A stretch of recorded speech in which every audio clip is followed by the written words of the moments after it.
Hey guys, Anthony, 4x4 Diesel. Just another quick video. I'm just having a laugh with, I noticed in the comments a few people say I have a laugh every time he says quick video. Now this one should be fairly quick. The problem is the next part that I join on and the next part that I join on, right? So we're doing another big front engine job, you know, the one with a, water pump.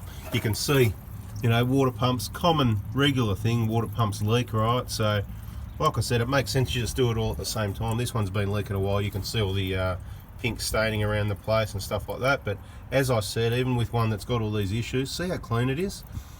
I just want to remind you, this is for the people that do purchase that big front engine kit from us. And look, just because you've got the kit and you've seen a few videos on YouTube, doesn't mean you haven't got every tip and trick, tip and trick, trick and tip, tip and trick. Yeah, there you go. Mixing up the letters.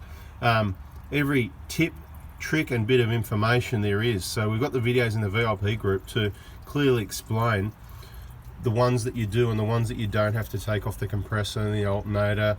It's still a big job, but it's a much bigger job if you've got to do all that, right? So all that information's in there. A little bit extra here, you can see, right, what's going on here. So looks like a dodgy cam seal to me. That's one that's leaking. So as I said before, need to get that off. You've got to be really careful doing this. If you try and crack that bolt loose, you could push valves into pistons and stuff like that. So there's procedures that are in the VIP group. So just make sure that you've got that information if you're going to have a crack at this yourself. Don't just think because you've seen this video or one of the other ones that you've got it all figured out, because it's easy. It is your timing, it is your engine, and it's a pretty reasonably big job where if you do it properly, it is anyway.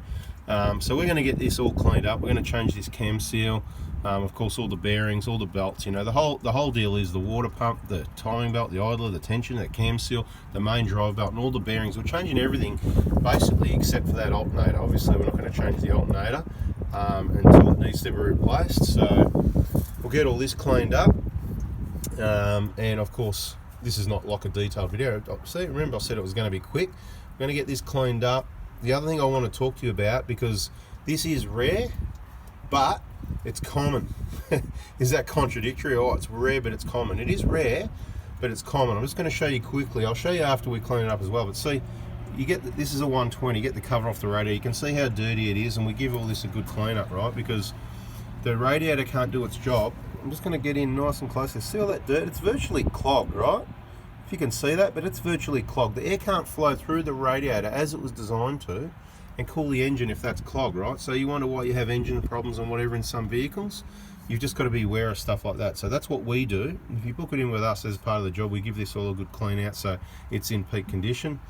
And sometimes what you see is, and I just want to show you, sometimes you'll see this. This is what I'm talking about. It's rare, but it's common. Well, this is quite rare, but it's also common. Now, when I say common, well, it's probably less than 10% of vehicles, definitely I'd say, and it varies to how bad it is. And this looks bad, it looks untidy, and if you've got some money to spend, you can go and put a new radiator in. But if you haven't, and it's not the time for you, then don't panic, because this is, although it looks messy, it's probably been like that for a number of years, and I'd say probably at least 5 years. This is an 08, we're in 2020 now, so 12 years old. I've seen these 3-4 years old and they've got a little bit of this, and it does obviously slowly get worse, but it's not like a big massive failure. So if you haven't got the money at the time and you want to budget for it, we like genuine parts. The new genuine radiators for the 120 are very expensive. I think they're up, look, the number of times I've quoted them, they've been $2,000, close to $2,000. They might be a bit cheaper, $1,000 or $1,500. They're a lot. So it's probably too much to go genuine, to be honest. There's a lot of eBay specials for 100, 150, 200 bucks. If you want to get one of those and try one of those, that's up to you. That's fine. It'll probably work. But if you have the plastic, this sort of plastic here, go brittle and things start breaking off on you before it gets as old as this one, that's why. So there is some quality brands out there. We believe there's a Koyo radiator. So the Koyo is probably a good radiator, and I think you get those for about, I don't know, depends where you are, 400 or 500 bucks. I haven't got one lately, so I don't know the price. I don't know if that's a good price or a bad price. But the point is, paying a bit more for quality, 400 or 500 bucks is probably the go. But the main point I wanted to make in this part of the video is, You don't have to replace this. So everybody's budget's different. This is an 08 120. Maybe this guy hasn't got, 10 grand in the bank and he's ready to, shell it. He might be sort of just saved up to get this job done, and there's a surprise of another $500 or so, a bit of labor as well, a little bit extra work. So it's a matter of, you could get it all back together, do this job, and then in a couple of years when it's time to do the coolant again, even though it's awesome stuff, you can see how clean it stays, it's cheap insurance. So on an older vehicle, we recommend changing this coolant every couple of years. And when you do it again in a couple of years, you can have your radiator all ready to go. It's not that much of a big job. You don't have to pull this front engine gear off to get to that. It's just the fan shroud, whatever, okay? Might be even something that you want to have a crack at yourself. I'm not saying you should or not. But anyway, we've got to stop talking because we said we keep it short. But stick around and I'll add a little bit more information on after we clean this up a bit if something else arises. So yeah, we haven't got heaps of time to show you the whole job every time, but we show you as much as we can. And just showing you, we've got the backing plate. It's just to do the cam seal. Got the backing plate off to make it easier. Someone else has had the valve cover off and probably done something with the injectors. You can see way too much sealant there. That's just ridiculous. It makes messy and hard to get it off next time. It doesn't need to be over the top of the hump, right? It doesn't need to be all up over here. It just needs to have, when we talk about the injector job, the 4 tiny little dobs of RTV silicone, it's one tiny little dob at that joint there, one in each corner here, not this big mess, okay? So that was off topic, but it's good information, all right? Don't do this. Now, to change the cam seal, we're going to, this isn't a video on how to change the cam seal either, by the way, but you can see we cleaned it up before we even touched it. We don't want to pull the seal out. This is what a lot of other places don't do. They'll just pull the dirty seal out with a dirty environment, put the new one in. There's a bit of dirt and grit there, what do you think is going to happen? So this isn't clean. This is like halfway through the cleaning process. I suppose it's a little bit clean around here, and then we've cleaned the outside of the foam insulator that's in here, pull that out. Now we're going to clean in behind it and clean all the components. Everything's going to be clean before it goes back on. It takes time to do that. That's how we roll, and that's how, if you're going to have a crack at yours yourself, I'm not saying that you should, but if you are, this is how you do it. Clean, take your time, neat and tidy. Bada bing. Hey guys, so just another little quick tip. We've put the new cam seal in. Now what we do is we've trimmed back some of this mess that they, whoever had the valve cover off, right? We trimmed that back.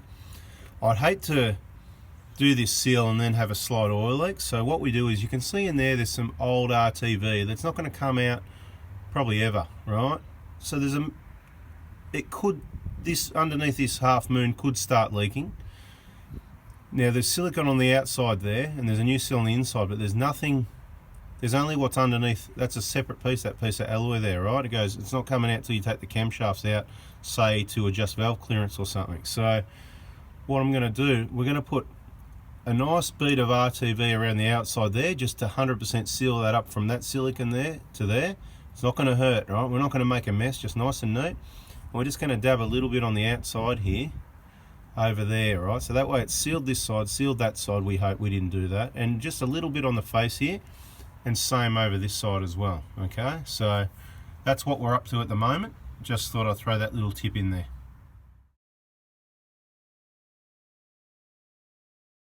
Okay, so this is one of those times where I'll say good enough. You see what I mean? We just put a nice little smear there just to seal up those areas. Might be not the neatest job. If you can do it better, go ahead and do one better. But look, the key is it's tidied up a bit. It's sealed. There ain't going to be nothing leaking there. Thank you very much. One other thing with this, we've got it all back together. We noticed someone's worked on it before this. I just want to point out, this is a little side tip clip. It's a side clip. It's a side tip, a side clip.